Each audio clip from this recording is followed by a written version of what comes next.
Centre de formation Doctrine Christo ouvre ses formations à tous. Vous cherchez à découvrir la présence de Christ dans les Écritures? À raviver la foi qui sommeille en vous? Tout comme les disciples sur le chemin d'Emmaüs l'ont vécu. Tel que relaté dans Luc 24h32, ce centre de formation, CF, a pour but de découvrir Christ dans les Écritures. Il est la parole, connaître Dieu, c'est connaître la doctrine de Dieu. C'est l'objectif de cette école.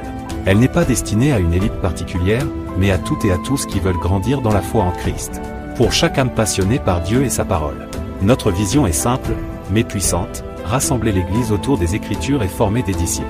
Rejoignez-nous pour explorer la profondeur de la doctrine divine lors de nos cours les mercredis de 21h à 22h. C'est ici que commence votre voyage vers une foi plus profonde et une compréhension plus claire de la parole. Nous sommes joignables au appel WhatsApp, plus 33 07 55 88 54 19, ou via notre site internet, www.doctricristo.com. Nos formations se font en ligne. Centre de formation Doctrine Christo, une école accessible à tous.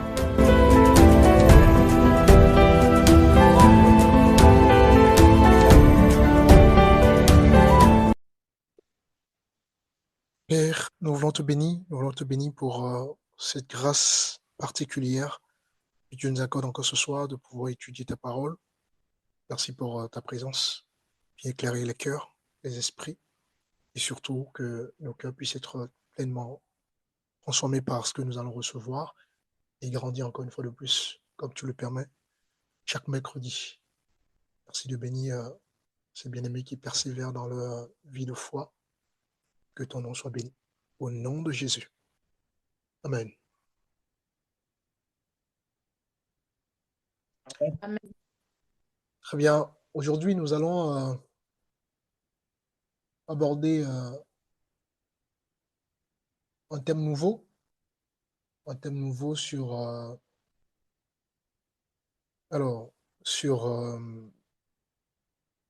la droiture, la droiture à la lumière de la parole du Seigneur. Et je pense que le Seigneur nous fera encore une fois de plus du bien par sa grâce. J'espère que vous avez tous vos Bibles disponibles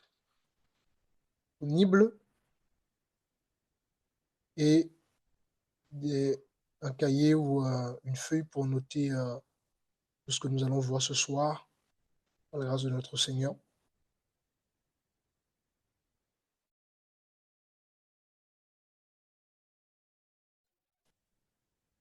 Alors, nous allons prendre notre premier verset.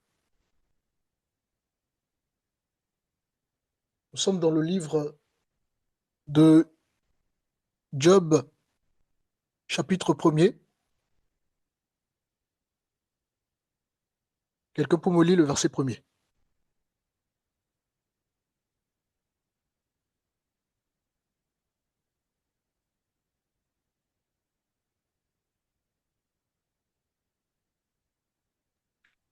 Je lis au nom de Jésus-Christ, Job 1, verset 1. Il y avait dans le pays d'Uth un homme qui s'appelait Job, et cet homme était intègre et droit. Il craignait Dieu et se détournait du mal. Donc, voyez-vous, C'est fini, pasteur. oui, on va s'arrêter là pour le moment. Voyez-vous, tout au long de l'histoire biblique, tout au long justement des hommes et des femmes qui ont marché avec Dieu, il y a eu toujours des temps difficiles. Et dans ces temps difficiles, dans ces temps où les hommes se sont souvent rebellés contre Dieu, il y a toujours eu quelques-uns qui ont été droits, d'accord, devant l'Éternel, qui ont été droits dans leur parcours de foi. Et parmi ces hommes, nous avons donc dans ce chapitre-là, justement, donc le parcours de Job. Et on nous fait comprendre que Job était donc l'un des rares hommes, n'est-ce pas, dont même Dieu lui-même, parce que ici, dans ce verset, c'est Dieu qui témoigne de Job.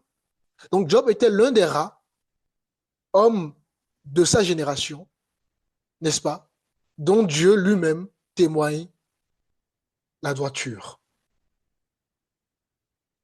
C'était un homme qui marchait, on nous dit dans ce verset, dans la justice. Donc la droiture vient de la crainte de Dieu. D'accord? C'est parce qu'il craignait justement Dieu que l'effet, ça donne tout naturellement, bah, ça donne l'effet de l'intégrité et de la droiture. On va prendre encore un autre passage. Nous allons parcourir un peu quelques hommes qui étaient droits avant donc de rentrer plus davantage dans la profondeur du cours. Cette fois-ci, je vous invite dans le livre de Genèse. Alors, on va prendre Genèse chapitre 6.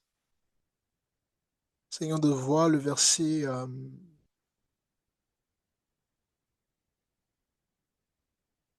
Alors, on va lire le verset 9. Je lis la parole. Voici la postérité de Noé.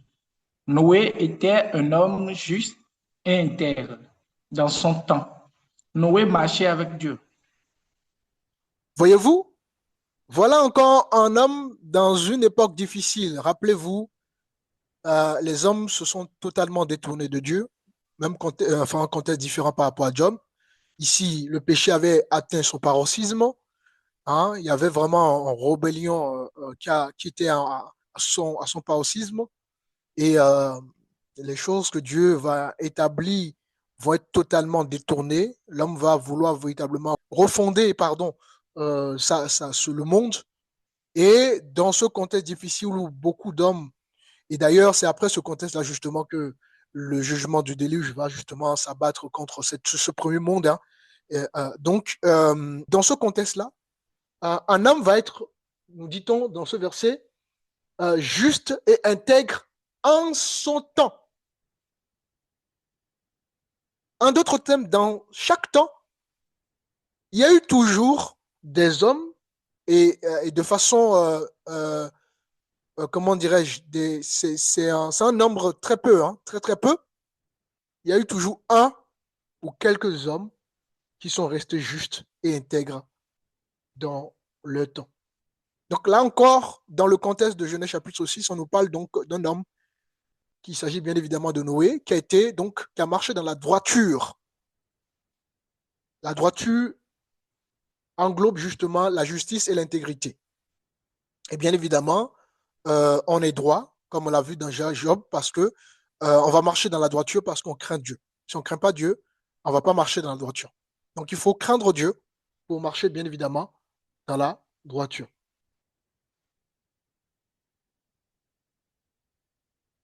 L'époque de Noé, c'était vraiment une époque remplie de corruption. C'est une époque terrible. Mais un homme est resté droit.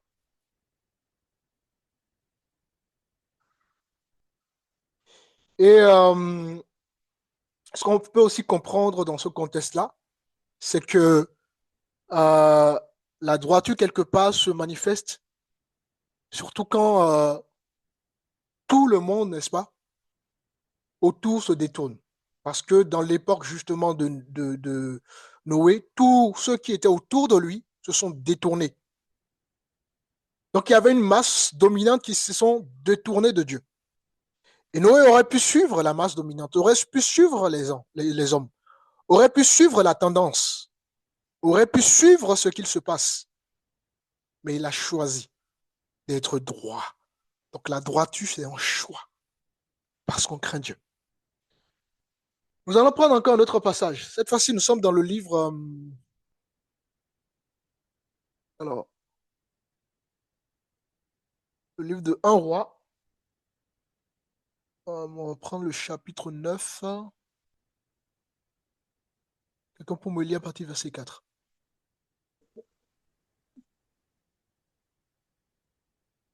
Et toi, si tu marches en ma présence comme a marché David, ton père, avec sincérité de cœur et avec droiture, faisant tout ce que je t'ai commandé, si tu observes mes lois et mes ordonnances, j'établirai pour toujours le trône de ton royaume en Israël.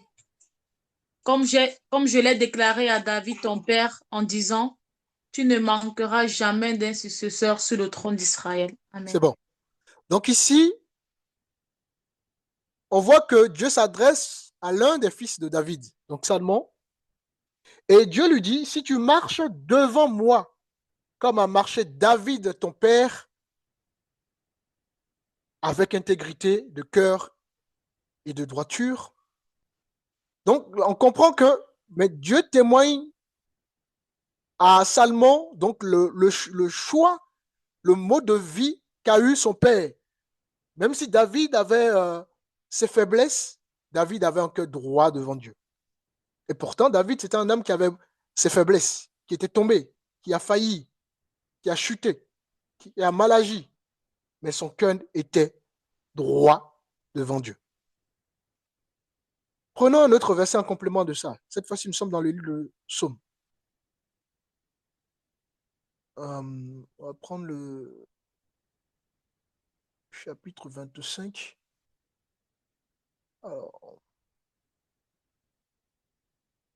Alors, on va lire le verset 4. Psaume chapitre 25, verset 4, je lis au nom de Jésus-Christ.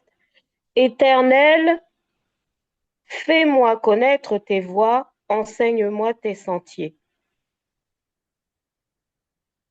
Ouais, on va redescendre. Hein. Oui, c'est très bien. On va prendre encore un autre verset, toujours dans le même chapitre.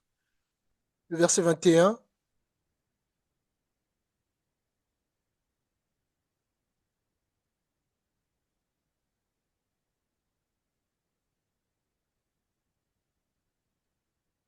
Que l'intégrité et la droiture me protègent, car je mets mon espérance en toi. Voyez-vous? Ici, c'est David hein, qui s'exprime. Voyez?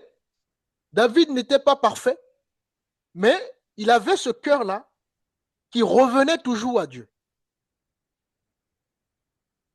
Donc, en fait, quelque part, David ici était en train de se... Déjà, quand on regarde, on observe la vie de David, hein, c'était un homme qui sait ce que c'est que la repentance. Et quand il se détournait, il savait qu'il fallait qu'il revienne à la métanoïa, à la repentance. Voyez-vous? C'est très, très important d'observer que dans tout le parcours des hommes qui ont marché avec Dieu, chacun a marché dans l'intégrité avec Dieu. Un autre exemple. On va prendre 2 rois. Alors,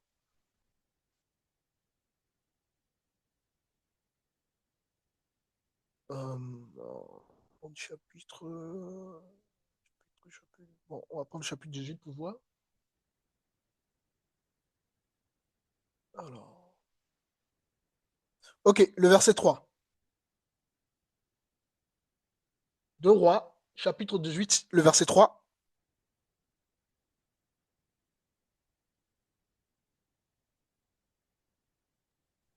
Je lis au nom de Jésus-Christ. Il fit ce qui est droit aux yeux de l'Éternel, entièrement comme avait fait David son père. Donc ici, même on nous parle ici de Ézéchias, qui était roi.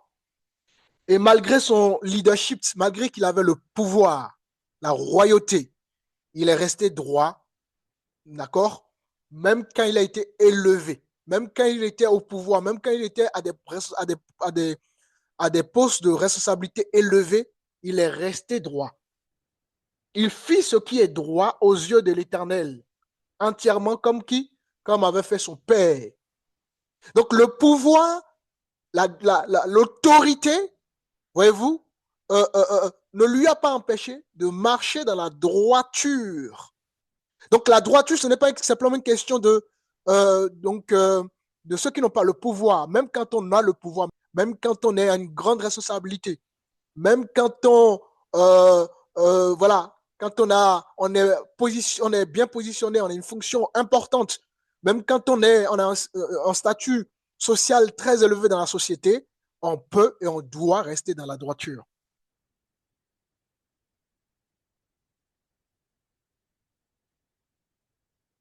Un roi, voilà un roi qui gouverne avec droiture.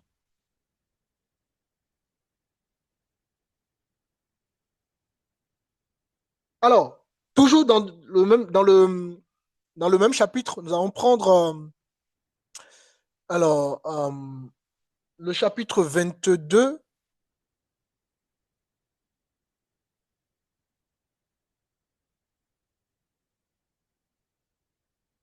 Et on va lire le verset 2.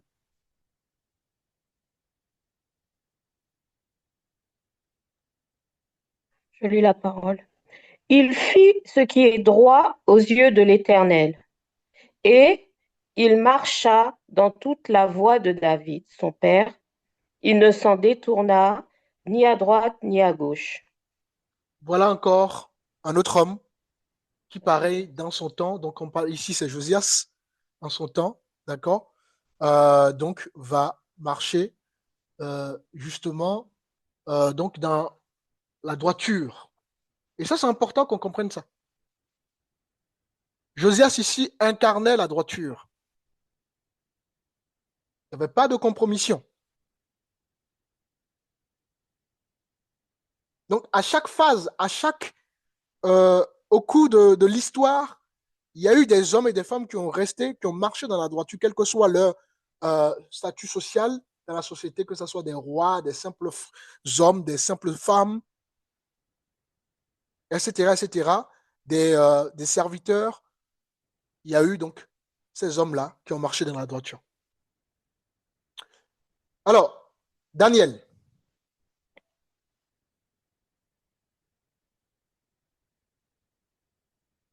Daniel, on va prendre le chapitre 5. Ah non, on va prendre le chapitre 6. Daniel chapitre 6. Quelqu'un peut me lire le verset 4.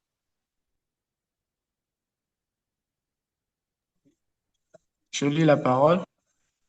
Alors les chefs et les strappes cherchaient une occasion d'accuser Daniel en ce qui concernait les affaires du royaume. Mais ils ne purent trouver aucune occasion ni aucune chose à reprendre parce qu'il était fidèle et qu'on n'apercevait chez lui ni faute, Oui. ni rien de mauvais. Amen. Amen. Voyez-vous, voilà encore pareil, un homme qui travaille pour un roi. Et justement, ceux qui étaient donc au service du roi étaient jaloux justement de cet homme-là. Donc, ils cherchaient à justement nuire et Daniel. Il cherchait des fautes qu'il aurait commises, des erreurs qu'il aurait commises, des attitudes qu'il aurait eues, justement, afin de pouvoir le disqualifier. Et à l'époque de Daniel, la disqualification, d'accord, tend vers la mort. Quand tu es disqualifié, ben, le roi ordonne qu'on te tue. Donc, en réalité, ces hommes-là cherchaient justement à ce que Daniel soit, le roi ordonne justement la mort de Daniel. Et ils ont fouillé sa vie, ils ont fouillé, et ils n'ont rien trouvé. Pourquoi ils n'ont rien trouvé? On nous dit que Daniel est resté droit. Daniel est resté droit.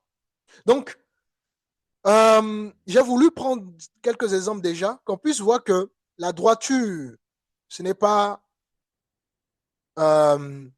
nouveau en soi. Dieu a toujours voulu qu'il y ait des hommes qui marchent justement dans la droiture. La droiture, c'est un principe biblique. C'est un commandement. Dieu attend de ses enfants, n'est-ce pas, de marcher dans la droiture. C'est très, très important. C'est ça qui caractérise justement qui nous sommes, justement, les fils et les filles que nous sommes. On ne peut pas être chrétien et nous détourner de la droiture, du chemin droit. Un chrétien doit être capable, d'accord, de vivre justement dans un chemin, dans ce chemin-là. Et un chrétien qui ne marche pas dans la droiture, on va le voir les conséquences, hein, justement, c'est très, très dangereux. Et ça pousse beaucoup de chrétiens, malheureusement, à tourner en rond. Donc, pour donner une définition de ce que la droiture, on va prendre un verset d'ailleurs qui nous donne très bien la définition de ce que c'est que la droiture. Alors, on va prendre Proverbe, chapitre 11. Ok. Quelqu'un peut me lire le verset 3.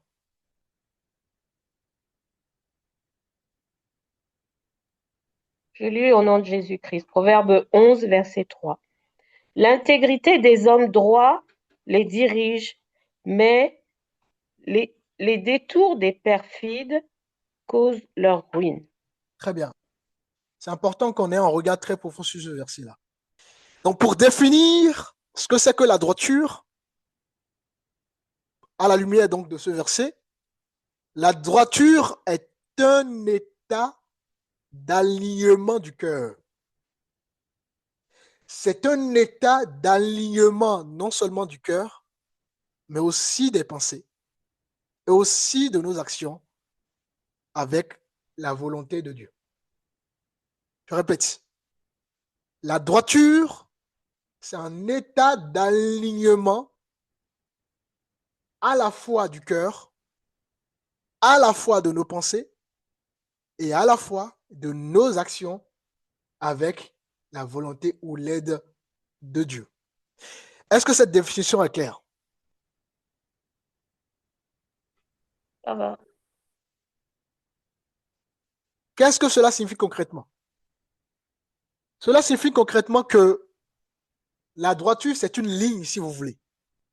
C'est une ligne intérieure qui justement nous oriente dans toute notre vie de foi, dans tout notre parcours de foi.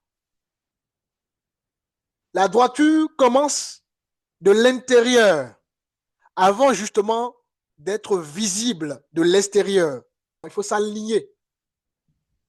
Aligner nos cœurs, nos pensées, nos actes vis-à-vis de cette ligne-là, de cette ligne directrice, et bien évidemment, selon la volonté du Seigneur et pas l'aide du Seigneur, il faut pouvoir être capable de marcher sur cette ligne-là, de façon droite. Et on nous dit que l'intégrité, donc la droiture, si vous voulez, la droiture des hommes droits, les dirige. Donc il y a une ligne qui te dirige. En tant qu'enfant de Dieu, tu es dirigé par une intégrité, la ligne de l'intégrité. Tu dois être dirigé par la ligne de l'intégrité. Parce que cette ligne-là, c'est quelque part, c'est ton miroir. Voyez-vous? C'est elle qui doit t'influencer. C'est elle qui doit te diriger. Et si tu sors, si tu quittes, tu te détournes de cette ligne-là, tu vas tomber justement dans la compromission. Donc, quand on se détourne de cette ligne-là, qu'est-ce qui se passe? On va causer notre propre ruine. Les chrétiens aujourd'hui sont incapables plutôt d'être de marcher dans la droiture.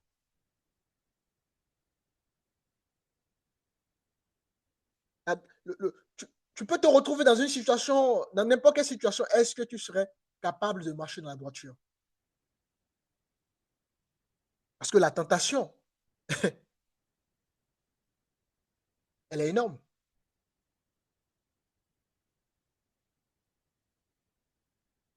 Elle est énorme, les amis. Quand tu es au travail et que ton responsable te demande si tu as terminé une tâche et tu es conscient que tu n'as pas terminé la tâche, mais le simple fait que tu répondes à ton responsable ou à ta responsable que oui, presque, histoire de gagner du temps, tu n'es plus, c'est du mensonge, tu n'es plus dans la droiture. Vous voyez que c'est subtil dans les petites choses que nous négligeons. Oui, presque. Tu sais très bien que tu n'as pas fini, mais tu cherches à gagner du temps. Tu n'es pas honnête. Tu n'es pas droit devant Dieu. Parce que la droiture te dit de dire la vérité. Même si cela t'expose à une sanction. Non, je n'ai pas encore terminé. C'est ça la droiture. Mais la tentation te dira, il faut mentir. Dis, tu as presque terminé pour gagner du temps. Mentir peut-être pour préserver ton image. Vous voyez? Ça commence déjà dans les petites choses. La droiture, ce n'est pas un phénomène pas d'une grande visibilité ou non, c'est dans les petites choses.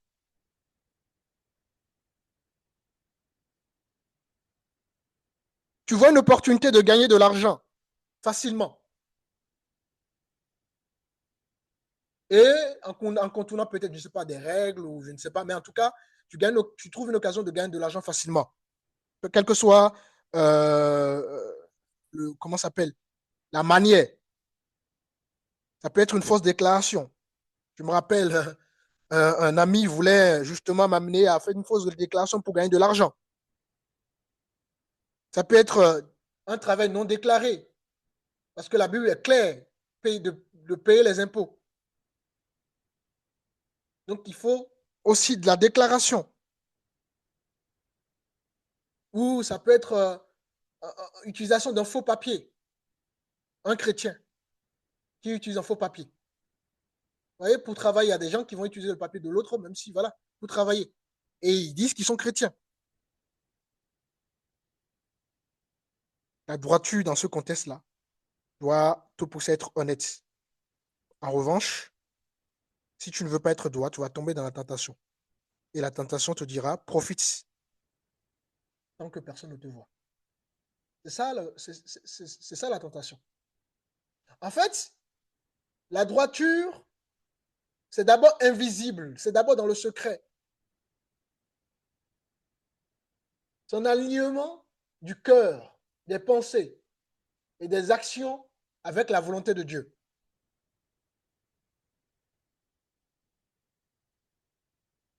C'est là où personne ne te voit. Tu trouves un téléphone sur la route, ou bien tu trouves un téléphone, tu vas à la médiathèque, tu trouves un téléphone quelque part. Il n'y a pas du monde. Tu prends le téléphone, tu mets discrètement dans ta poche. Vous voyez? Pensant que les gens ne te voient pas. Mais sauf que derrière, Dieu te voit. Vous voyez?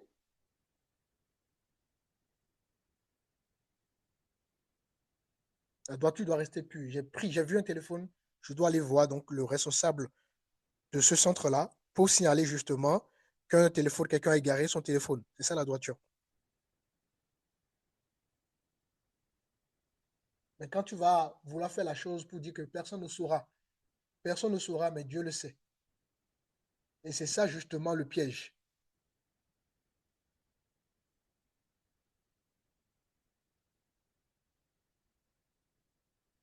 La droiture peut se voir aussi dans l'hypocrisie. Hein. Pareil, hein. Ce n'est pas qu'une question de finance, une question de fraude, c'est aussi dans l'hypocrisie. Par exemple, tu peux faire des faux sourires à quelqu'un, alors que dans ton cœur, tu critiques la personne. Tu es peut-être jaloux de la personne ou jalouse de la personne. Tu n'es pas intègre. Absence d'intégrité. La droiture te demande, dans ce cas d'exemple, d'être tout simplement vrai et sincère, alors que la tentation te demande de jouer un rôle. En d'autres termes, tu es ami avec quelqu'un et tu joues simplement un rôle, mais tu n'es pas sincère dans la relation.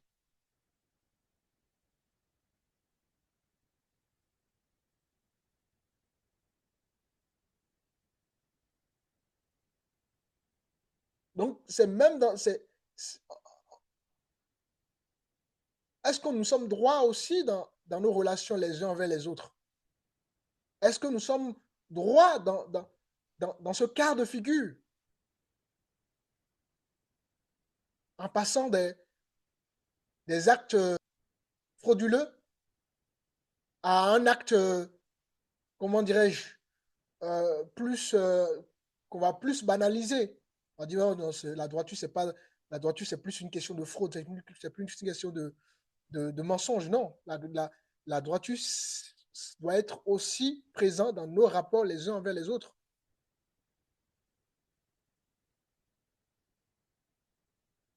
Aujourd'hui, beaucoup de ministères ne sont plus droits dans la voie du Seigneur.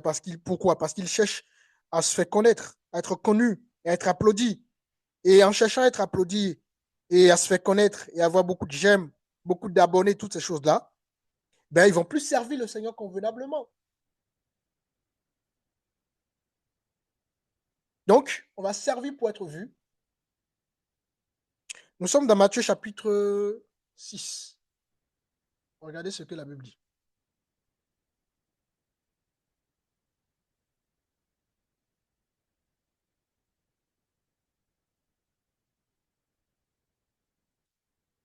Celui qui trouve avant moi le verset premier.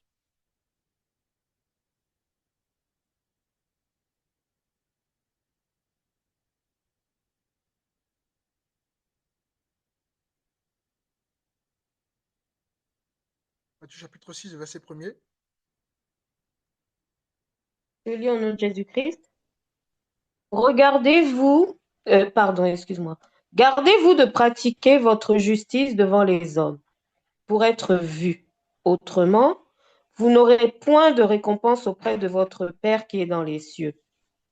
Waouh! Vous voyez? Gardez-vous de pratiquer votre justice devant les hommes. La justice ne se pratique pas d'abord devant les hommes, ça se pratique d'abord devant Dieu. Parce qu'à chaque fois, tu vas vouloir faire des choses pour être vu, alors qu'au fond, tu es faux dans ton cœur. En fait, tu as déjà ta récompense. C'est important, hein? Aujourd'hui, les gens font des choses pour être acclamés, font des choses pour être appréciés. Vous voyez, je fais ceci, je fais cela, je fais ceci, je fais cela. Alors que dans le cœur, il n'y a pas une sincérité, en fait. On veut juste que les gens nous apprécient, les gens nous applaudissent, les gens parlent bien de nous. Alors qu'on est faux dans l'action. Voilà pourquoi Corinthiens nous dit que même si tu te brûles, tu donnes ton corps pour quelqu'un, si tu le fais sans amour, c'est zéro ce que tu as fait. Combien sont dans les actions sociales, dans les ONG, font des actions sociales, des actions humanitaires, mais le font non pas de façon sincère, ils le font juste pour être vus, pour être connus, pour être applaudis, pour avoir des opportunités. Donc, la droiture, c'est une question d'abord de cœur, du dedans, avant d'être de l'extérieur. Combien sont dans nos églises, chantent juste pour être vus? J'ai une belle voix, alors que l'intérieur, c'est compliqué. Combien dans nos assemblées font des choses pour être vus, pour que le pasteur me voie? Je suis là, je suis là, je suis là, pasteur, vois-moi, regarde-moi, pasteur, regarde ce que je fais. Alors que ce qu'ils font n'est pas sincère, n'est pas profond. Je dois être simplement vu par le pasteur ou par l'église. Je dois mener les actions sociales pour montrer que, vous voyez, moi-même j'ai participé, j'ai contribué. Mais est-ce que c'est sincère? C'est ça la droiture. La droiture, c'est une question d'abord de sincérité.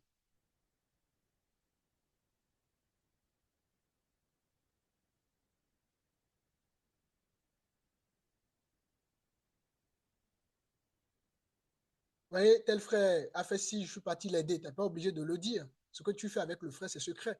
C'est entre toi et le frère. Donc, il y a des actions comme ça qu'on va vouloir faire juste pour se faire voir, pour montrer que, vous voyez, on fait des choses. Alors que, en réalité, notre plus grande récompense, c'est de faire les choses justement dans l'intimité et Dieu qui voit dans les cieux nous récompensera. La Bible déclare que ta main droite, quand elle donne, que ta main gauche ne soit pas au courant. Attention, on peut être sincère, on peut exprimer une aide qu'on a fournie à quelqu'un, d'accord, l'exprimer et être vrai. Mais majoritairement, généralement, les gens font les choses pour être juste vus. Et ça, c'est grave. Donc, vous voyez, ça définit ce qu'on a vu par rapport à la droiture. Hein. Un état d'alignement du cœur. Quel est l'alignement de notre cœur, de nos pensées et de nos actions par rapport justement à ce que Dieu attend de nous.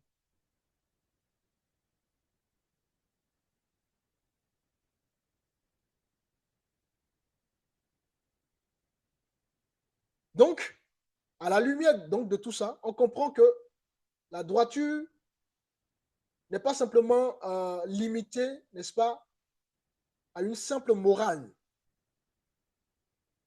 extérieure. C'est-à-dire, je dois faire les choses pour que les gens puissent me voir extérieurement. Non, c'est d'abord une apparence intérieure. Et devant Dieu qu'on doit faire les choses d'abord.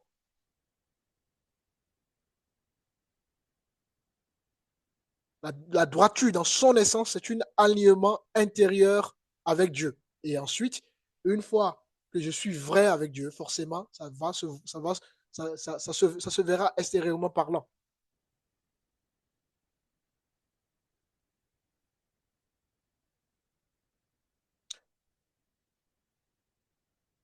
Dans l'Ancien Testament, le mot utilisé pour définir la droiture, d'accord, en français, donne, comment dirais-je, donne le sens de l'alignement, d'accord? Il faut de l'alignement, le sens d'être rectiligne, de ne pas être courbé. Il faut être droit, il ne faut pas être courbé. Et l'image qu'on a, ben, par rapport à tout ça, c'est que, en tant qu'enfant de Dieu, ma vie, je ne dois pas vivre dans la duplicité. Je ne dois pas vivre dans une vie de détour. Je ne dois pas vivre dans une vie d'hypocrisie. C'est ça, en fait, l'alignement. Le fait de ne pas se courber. Il faut être aligné, il faut être droit.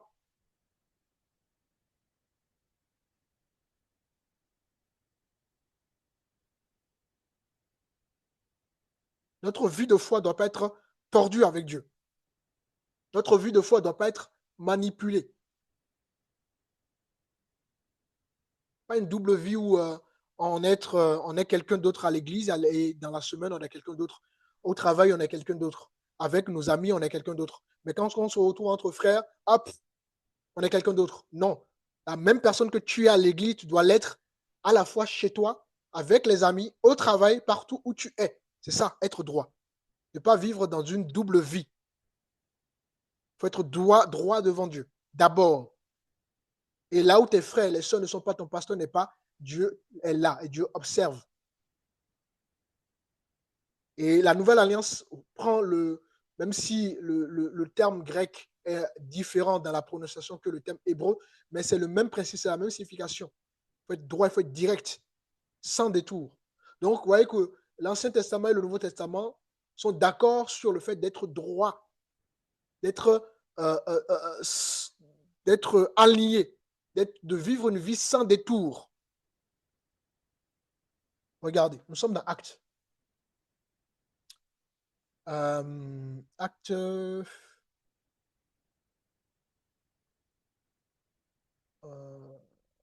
chapitre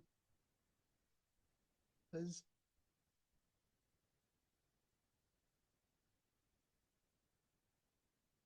Le verset 10.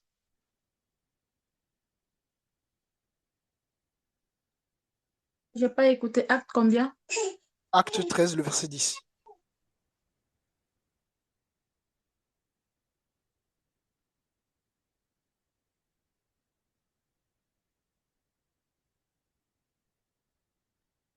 Je lis la parole au nom de Jésus-Christ. Acte 13, verset 10. Et dit, homme plein de toute espèce de ruse et de fraude, fils du diable, ennemi de toute justice, ne cesseras-tu point de pervertir les voies droites du Seigneur? Continue.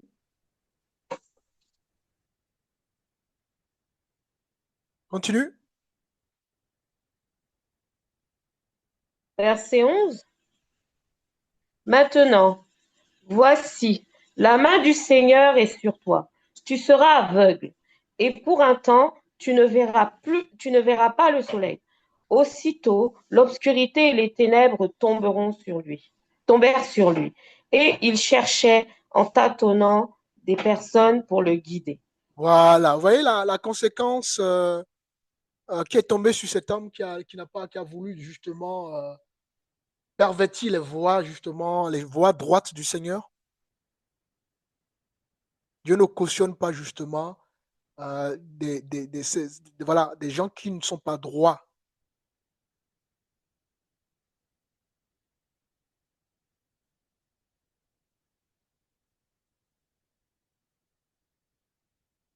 C'est très, très important qu'on comprenne que la droiture, c'est un principe biblique. Et que Dieu nous voit, même si les hommes ne nous regardent pas. Donc, la droiture, c'est une absence de duplicité. C'est vivre sans masque, sans hypocrisie, sans double vie, sans injustice, sans manipulation. On a déjà vu que la manipulation, c'est un acte de sorcellerie.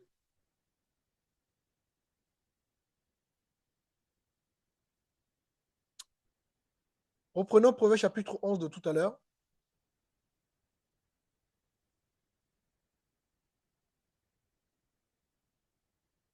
Lucas a trouvé le verset 3.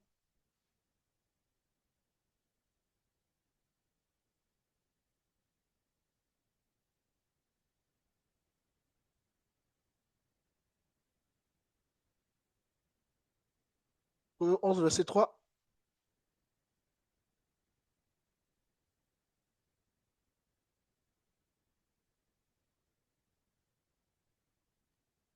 Je lis la parole. L'intégrité des hommes droits les dirige, mais les détours des perfides causent leur ruine.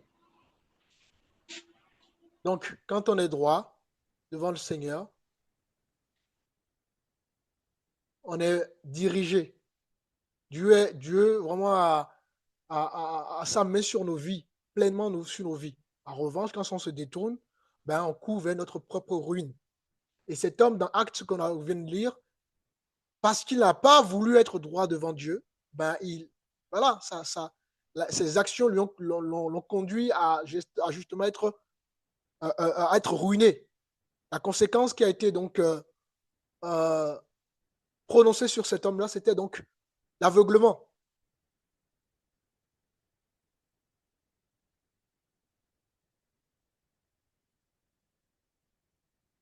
Et David va dire dans le psaume 51, oh Dieu, crée en moi un esprit disposé, d'accord? Ou un cœur disposé. Donc il faut être disposé de cœur. C'est une disposition de cœur. C'est une disposition de notre esprit.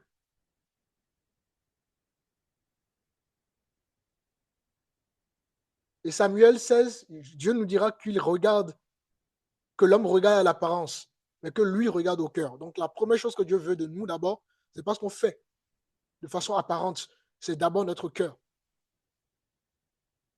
Donc notre cœur, lorsqu'il est aligné avec Dieu, sans intention cachée bien évidemment,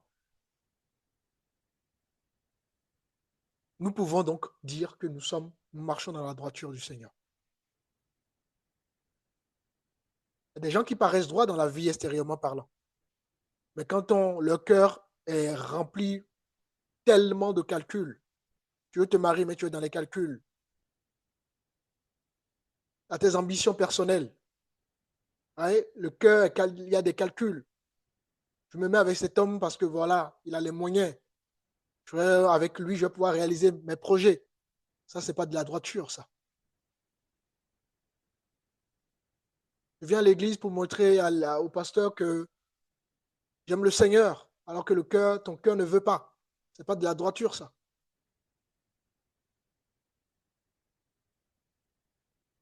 Donc, extérieurement parlant, il y a des ambitions cachées. Il y a parfois même de recherche de gloire personnelle. Il y a des gens qui servent le Seigneur juste pour avoir une gloire personnelle. Pas pour glorifier Dieu, leur propre gloire personnelle. Donc, l'intérêt n'est pas aligné par rapport donc, à ce qu'ils font extérieurement parlant.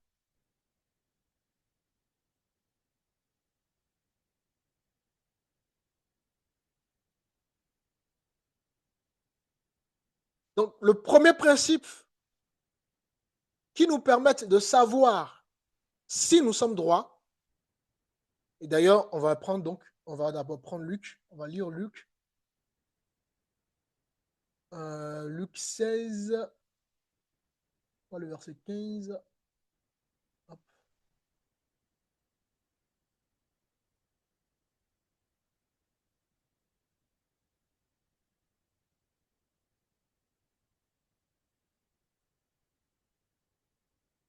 Jésus l'a dit, vous cherchez à paraître juste devant les hommes, mais Dieu connaît vos cœurs, car ce qui est élevé ce qui est élevé parmi les hommes est une abomination devant Dieu. Waouh! Donc, quand nous cherchons à paraître droit devant les hommes et être appréciés par les hommes, ben, qu'est-ce qui se passe? Nous sommes tordus devant Dieu. Est-ce que vous comprenez? La droiture n'est pas définie par l'opinion publique, l'opinion des autres. La droiture n'est pas définie par les applaudissements. D'accord? La droiture n'est pas définie par les réputations. La droiture, elle est définie par justement le regard de Dieu. Et à chaque fois que je fais quelque chose, d'abord, pour paraître aux yeux des hommes, je sors de la voie de la droiture. C'est le premier principe, c'est le premier pilier de la droiture. Quand je sors du regard de Dieu, je tombe justement dans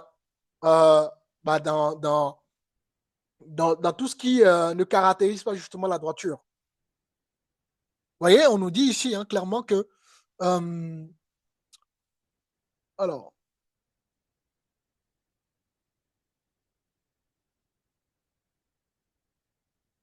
verset 15,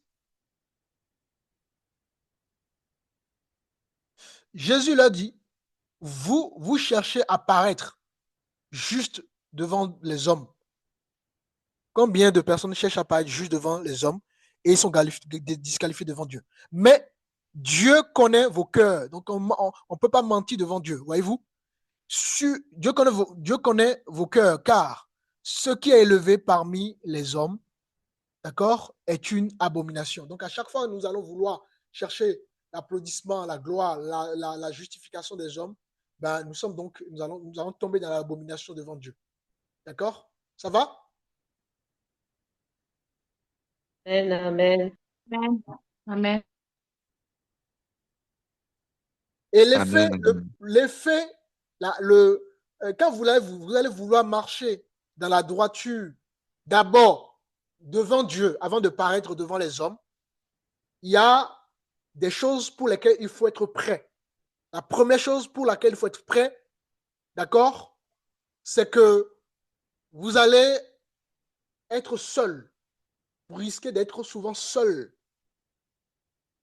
Parce que, oui, la droiture va vous coûter justement la solitude. Des amis vont vous abandonner, des gens vont vous abandonner. C'est le prix à payer pour être droit dans la vie devant Dieu. Donc, le premier prix à payer par rapport à la droiture, c'est la solitude. Et si tu n'acceptes pas la solitude, tu ne peux jamais être droit devant Dieu. Si tu n'es pas capable d'accepter la solitude, tu ne seras jamais droit devant Dieu.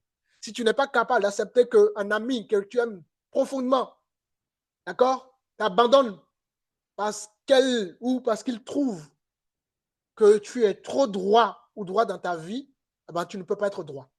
On a perdu des amis pour ça, hein? Des gens qu'on aimait, hein? Parce que, voilà, eux sont toujours dans la compromission, sont toujours à être là, à mentir, à faire des choses qui ne nous correspondent pas, des choses qui ne vont pas, qui vont à l'encontre de nos principes et de nos valeurs. Donc, quelqu'un qui n'est pas capable d'accepter la solitude ne peut jamais être justement droit devant Dieu. Donc, c'est un prix à payer dans la solitude, mais pas que. Il y a un autre prix à payer, notamment l'incompréhension. Si tu veux marcher dans la droiture, tu vas être incompris ou incomprise.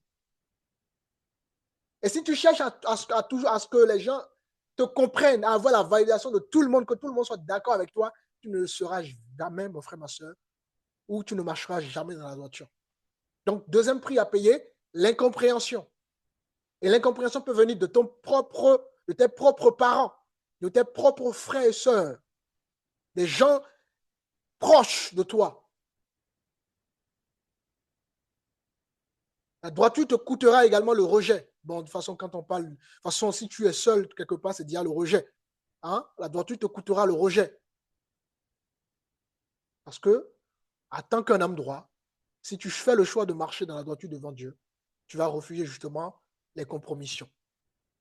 Donc, voilà le premier pilier sur lequel est assis la droiture, à savoir, n'est-ce pas, qu'il ne faut pas chercher à apparaître devant les hommes.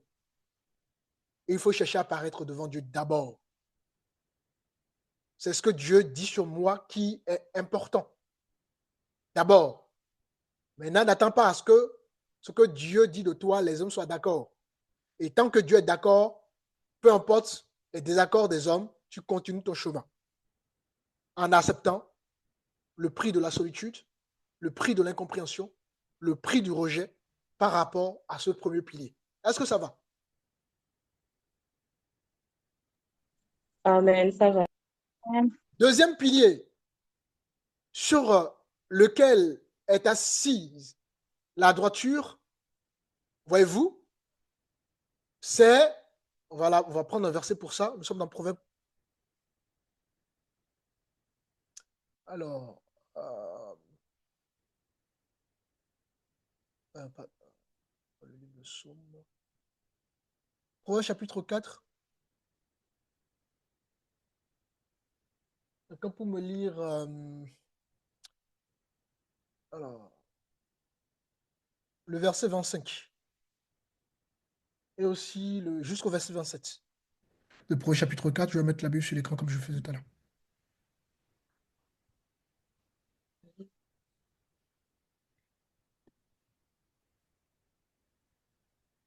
Alors, donc, celui qui a trouvé,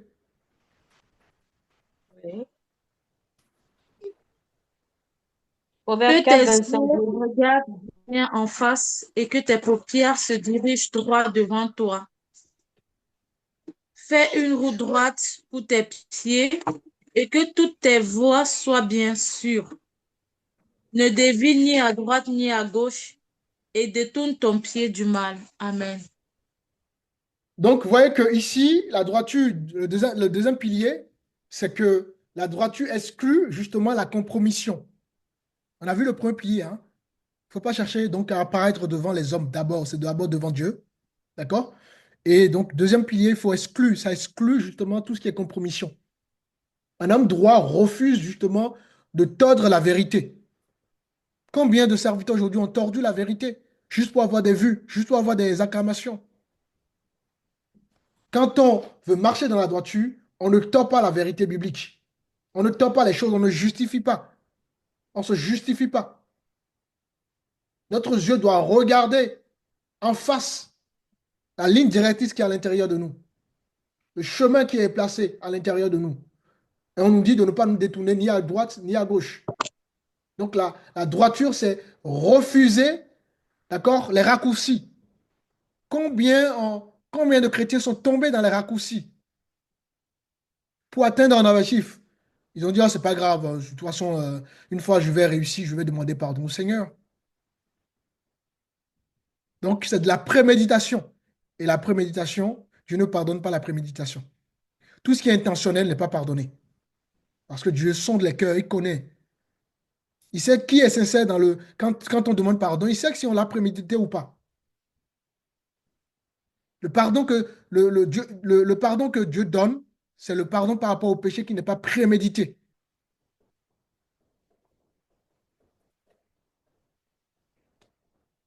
Donc, la droiture, c'est refuser des raccourcis. Même quand il y a des avantages, il faut refuser.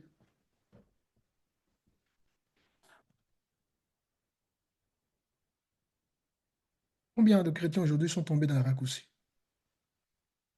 Donc, il faut refuser les raccourcis, il faut refuser le mélange et surtout le mélange de la vérité. Il y a des chrétiens, sous prétexte de l'amour, s'associent avec des gens qui ont tordu la vérité biblique. Ce n'est pas ce que Dieu nous demande. Dieu n'est pas dans les émotions. Il n'y a pas la vérité, je prends position. C'est ce que Dieu me demande. Point. Le fait aiguise le fait, nous dit Proverbe. Tu marches avec des gens qui ne sont pas vrais, tu finiras par être détourné.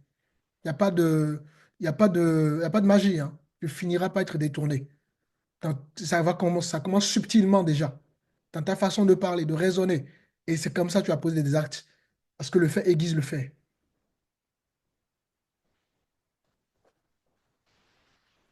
On veut la bénédiction sans l'intégrité. Voilà la génération que nous avons aujourd'hui. Donc, Dieu ne bénit pas ce qui est tordu. Dieu bénit ce qui est aligné, totalement aligné. D'accord? Donc, ça, c'est le deuxième pilier. Troisième pilier, nous sommes dans Galates.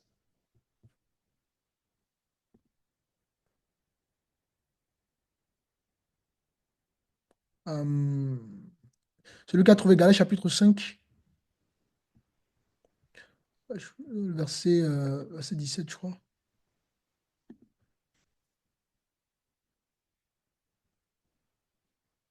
Ok. Galates chapitre 5, verset 17.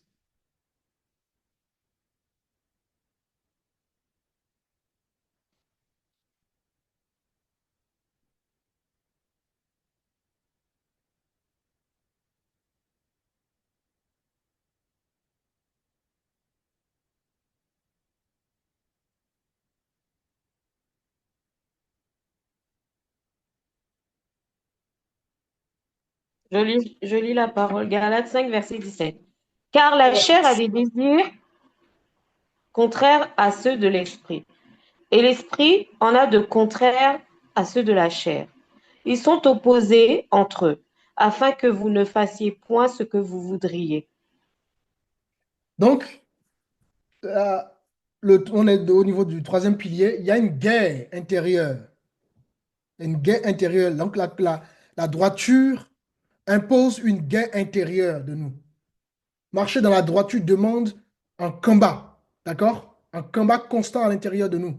Parce que la chair, justement, comme Galate le dit, hein, euh, la chair nous pousse à la facilité, à tout ce qui est, voilà, à la compromission, voilà, à la justification, voilà, à toute la liste que vous connaissez. La chair, c'est ça. La chair va toujours vouloir nous pousser à ce genre de choses. Donc, il y a une guerre qui, qui s'oppose entre notre nature qui est régénérée et la chair qui n'est pas encore régénérée. La chair a des désirs qui sont quoi? Contraires à ceux quoi de l'esprit. Or, la droiture, c'est un fruit de l'esprit, c'est un acte de l'esprit. Et donc, forcément, il y a une, il y a une, il y a, il y a, il y a, il y a des- il y a, il y a, il y a, il y a une guerre qui s'oppose entre ma chair et ce que l'esprit désire de moi. Et l'esprit désire, je marche dans la droiture. Ma chair me dit non, il faut chercher la facilité. Donc, il y a une guerre. Être droit, ce n'est pas être parfait, bien évidemment, attention, hein, d'accord? On a vu, hein, David était un homme reconnu qui a marché dans la droiture, pourtant, il avait des faiblesses, d'accord? Donc, c'est pas être parfait. Mais c'est important que vous compreniez que vous devez refuser voilà, vous devez refuser de vous installer dans le péché. D'accord? Il faut rejeter au maximum, dans la mesure du possible, selon la capacité que l'Esprit vous donne, il faut rejeter le péché. Donc, tu peux être droit et tomber parfois, il n'y a pas de problème. Mais il ne faut pas s'asseoir de façon consciente, de façon préméditée. Ah, moi, je vais mentir, puis demain, je vais demander pardon. Seigneur, ça, vous voyez, c'est un mensonge prémédité. Moi, je vais voler, puis demain, je vais demander pardon. C'est prémédité. Vous voyez? Donc, il y a une guerre. Ah, tu sais, euh, fais comme les autres, sinon tu vas te sentir jugé. Et ta chair te met la pression. Écoute, est-ce que tu es prêt à accepter le regard des autres? Est-ce que tu es prêt à accepter le jugement des autres? Et tu te retrouves dans une pression. Qu'est-ce que tu vas décider? Ton esprit te dit, sois droit. Même si on a vu, hein, en prenant une décision, derrière, ben, on te rejette. Au moins, devant Dieu, tu es droit. Et c'est ça qui est important.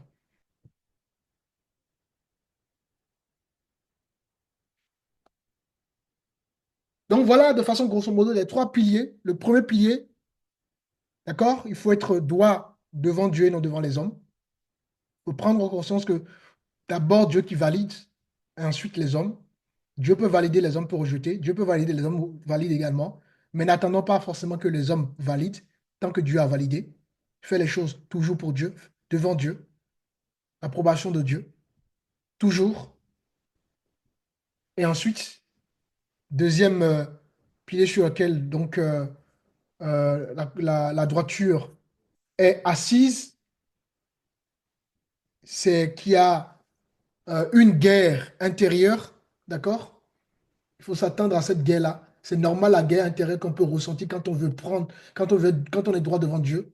Quand on marche dans la droiture, il faut s'attendre à cette guerre intérieure. Euh, voilà. Et ensuite, il faut s'attendre, voilà, la droiture exclut toute compromission. Il n'y a pas de raccourci. Ça exclut tout ce qui est compromission. Je dois être droit devant le Seigneur. Même si ce qu'on me propose est avantageux. Même si le raccourci est avantageux pour un temps. Ouais, même si j'ai un avantage pour un temps.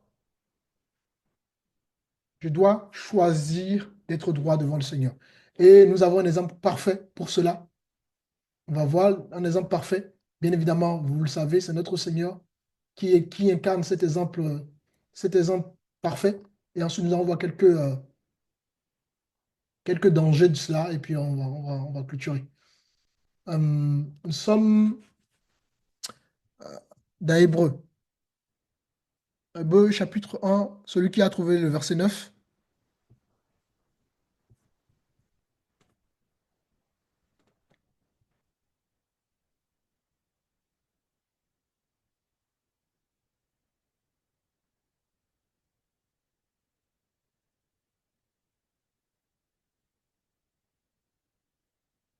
Hébreux 1, verset 9. Je lis au nom de Jésus-Christ. Tu as aimé la justice et tu as haï l'iniquité. C'est pourquoi, ô Dieu, ton Dieu t'a oint d'une huile de joie au-dessus de tes égaux. Waouh! Vous voyez, Christ, notre Seigneur, a marché dans la droiture. Il n'a pas accepté de vivre dans la compromission. D'ailleurs, nous sommes sauvés parce que justement, il a fait ce choix-là de marcher dans la droiture. Donc, nous sommes bénéficiaires du choix qu'a fait notre Seigneur.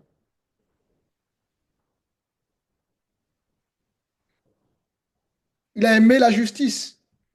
Et nous devons aussi suivre ses pas, aimer la justice et haïr l'iniquité, haïr les raccourcis, haïr les voies de facilité.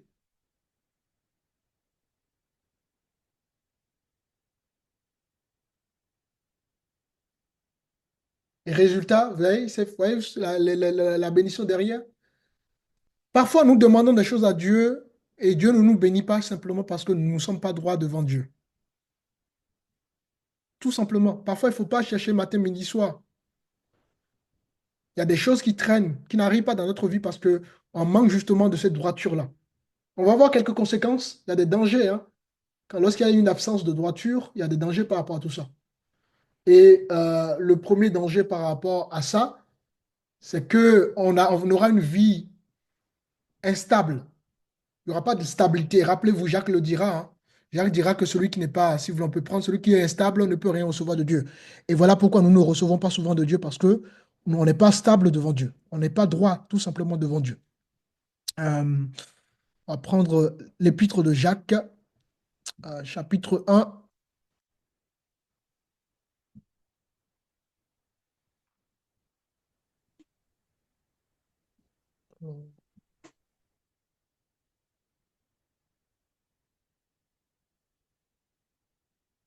OK.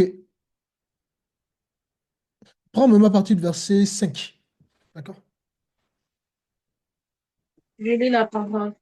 Si l'un de vous manque de sagesse, qu'il la demande à Dieu, qui donne à tous simplement et sans faire de reproche, et elle lui sera donnée. Mais qu'il la demande avec foi, sans douter, car celui qui doute ressemble aux vagues de la mer que le vent soulève et agite de tous côtés. Qu'un tel homme ne s'imagine pas qu'il recevra quelque chose du Seigneur. C'est un homme partagé, instable dans toute sa conduite. Voilà. Un homme instable ne peut rien recevoir de Dieu. C'est pour ça qu'il y a des gens qui tournent en rond dans l'église. Moi, j'ai connu des gens qui ont fait 20 ans de vie chrétienne et pourtant, ils n'ont jamais été plus loin avec le Seigneur parce que toute leur vie est assise sur l'instabilité. Et quand on creuse un peu, on se rend compte que voilà, c'est le désordre dans leur vie privée. Alors que à l'église, c'est eux qui chantent bien, très bien, qui sont bien habillés, tout ça. Donc, on a déjà vu tout ça, hein. La droiture exclut tout ce qui est duplicité, tout ce qui est, voilà. Donc, l'instabilité, c'est le premier danger quand on n'est pas droit devant Dieu. Deuxième danger, on aura donc une conscience troublée. Bah oui, quand on n'est pas droit, on n'est pas con. Vous voyez, on peut mentir devant les hommes, mais au fond de nous, on est troublé, on n'est pas bien, on n'est pas à l'aise. On ne sera pas dans la paix, ça nous vole la paix. Absence de paix.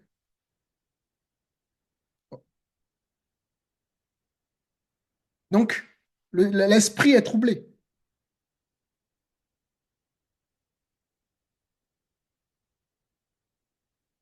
Autre danger, hein, ça nous vole également on n'aura pas la direction de Dieu. Ça nous empêche de recevoir de la direction, d'être guidé par l'esprit. On n'est plus conduit comme il faut. L'esprit ne nous parle plus comme il faut. Vous voyez? Ça, on va perdre l'onction, on va perdre la faveur de Dieu sur notre vie. Il y aura une rupture avec Dieu. D'ailleurs, nous sommes dans Proverbe. Proverbe chapitre 10.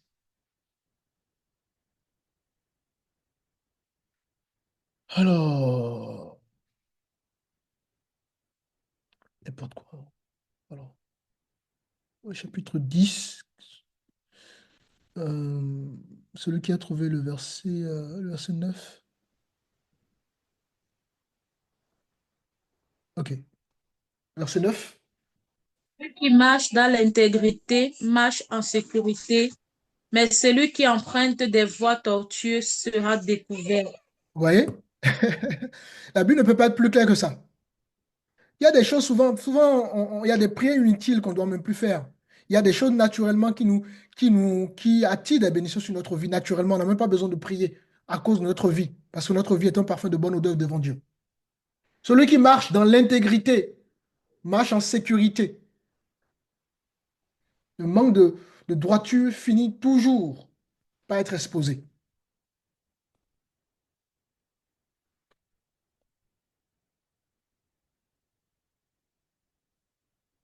Alors que tout l'inverse, quand on est droit, ben, la droiture attire la faveur de Dieu. Non seulement donc on a la sécurité du Seigneur, et dans la sécurité, il y a tout ce il y a tout ce qui est inclus, hein, d'accord? Tout ce qui est inclus dans la sécurité, et on a la paix, voilà, tout ce qui inclut la sécurité du Seigneur. Dieu veille sur nous, Dieu dirige nos pas, Dieu nous révèle des choses, comme Jacques le dit, hein, voilà, on est guidé, on est conduit. D'ailleurs, on va encore voir d'autres faveurs du Seigneur par rapport à la droiture. Nous sommes cette fois-ci dans Psaume.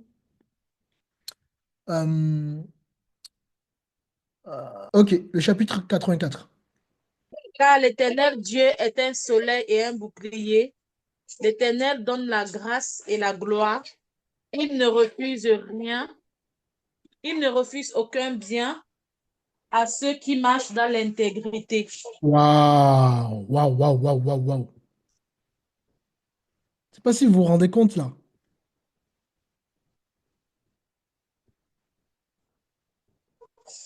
Mais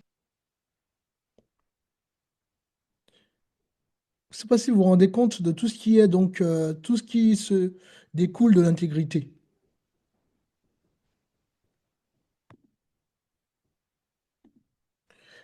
Voyez-vous? Relis-moi encore le verset. car l'Éternel Dieu est un soleil et un bouclier. Donc, L'Éternel donne, oui, oui, continue, oui. l'Éternel donne la grâce et la gloire. Donc, Il ne refuse aucun bien quand on marche dans la à droiture, ceux qui marchent dans l'intégrité. donc Dieu ne refuse aucun bien à ceux qui marchent dans l'intégrité. J'aimerais que tu sois cet homme et cette femme qui marchent dans l'intégrité, car Dieu ne te refusera aucun bien. Alléluia. Voilà un peu, voilà les choses que le Seigneur nous donne quand on est capable de marcher dans la droiture. Donc, la vie de celui qui marche dans la droiture ne doit pas être comparée, hein, à celui qui ne marche pas dans la droiture. D'accord? Quand on marche dans la droiture, il y a donc des avantages qui viennent du Seigneur. Ça va? Donc voilà, de façon grosso modo, voilà un peu ce qu'on peut dire sur la droiture.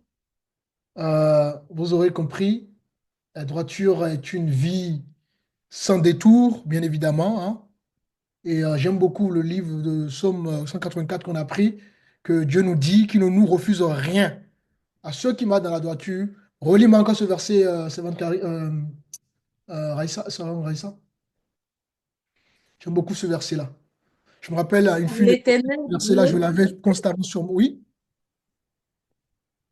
car l'Éternel Dieu est un soleil et un bouclier. Mhm. L'Éternel donne la grâce et la gloire. Mhm. Il ne refuse aucun bien à ceux qui marchent dans l'intégrité. Voilà. Dieu ne refuse aucun bien à ceux qui marchent dans l'intégrité. Donc l'intégrité, vraiment, c'est ça. Dieu tient à l'intégrité. Dieu tient à ce que ses fils et ses filles marchent dans l'intégrité. Voyez-vous? Voilà. L'intégrité, c'est une vie sans détour, une vie alliée avec Dieu, bien évidemment. D'accord? Une vie qui refuse la duplicité, des raccourcis. Voyez-vous? Et c'est d'abord dans le cœur, l'intérieur, d'accord, dans l'intimité. Parce qu'on peut faire les choses extérieurement parlant alors que notre cœur ne s'aligne pas justement. Et Dieu sonde les cœurs. Hein? 1 Samuel chapitre 16, le verset 7. Dieu sonde les cœurs. Donc, l'intégrité est dépourvue justement comment vous dire, ne cherche pas à plaire en fait. Vous voyez? Voilà. Elle est dépourvue du regard des hommes, du regard des autres. C'est d'abord le regard de Dieu qui l'intéresse. Elle ne cherche pas à plaire aux hommes, mais elle cherche à être tout simplement approuvée d'abord par Dieu. Et si Dieu t'approuve, c'est la chose la plus importante. Donc, c'est vrai, c'est une voie qui est exigeante, c'est une voie qui exclut la compromission, une voie où il y a une lutte intérieure, on l'a vu, les trois piliers, une voie d'accord, qui nous amène à payer des prix, le prix du rejet, de la solitude, de l'incompréhension, mais c'est la seule voie, les amis, qui justement conduit à une vie stable, à une vie profonde et à une vie véritable et bénie par notre Seigneur, selon donc le livre de Psaume, chapitre 84. Amen. Amen.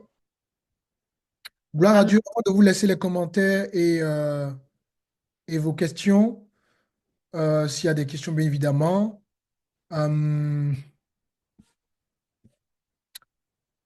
alors, je vais vous envoyer donc dans ce que je suis en train de réformer par rapport au centre. Donc, voilà, vous allez commencer par répondre directement à chaque question en ligne, d'accord? Et attendez, donnez-moi 2 secondes. Et je vais vous envoyer le lien. Voilà. Est-ce que vous voyez sur votre écran?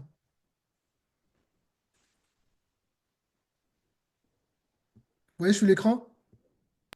Oui, Donc, à chaque coup, vous devez répondre aux questions, mais les questions sont en ligne, d'accord? Donc, la première question, quel est ton nom et prénom pour que je sache qui a répondu? Toutes les questions sont obligatoires, hein. Si vous ne répondez pas à une question, vous ne pouvez pas valider. Vous avez toutes ces questions, je ne vais pas tout réciter. Donc, vous avez toutes ces questions. Il y a une 20, il y a 25, il y a 24, il y a 25 questions, d'accord? Et vous y répondez, il y a un délai à ça. À un moment donné, si vous dépassez le délai, le formulaire ne sera plus disponible pour vous répondre. Vous en avez jusqu'au mardi 28 pour répondre à ces questions. Vous me suivez? D'accord. Amen. Donc, voilà, ça peut être, n'hésitez pas, à ceux qui sont en famille, n'hésitez pas à contribuer, faire contribuer les enfants aussi, voilà, ça permet aussi voilà, en même temps, vous semez une parole dans le cœur des enfants, n'hésitez pas à faire les choses aussi en famille, les questions, tout ça, d'accord? Ça en est un sens important, surtout sur la droiture. Donc, voilà ce qu'il y en est par rapport aux questions, au questionnaire que je vais vous envoyer. Donc, le lien sera envoyé une fois qu'on termine, donc on clôture le cours. Est-ce qu'il y a des questions, des commentaires?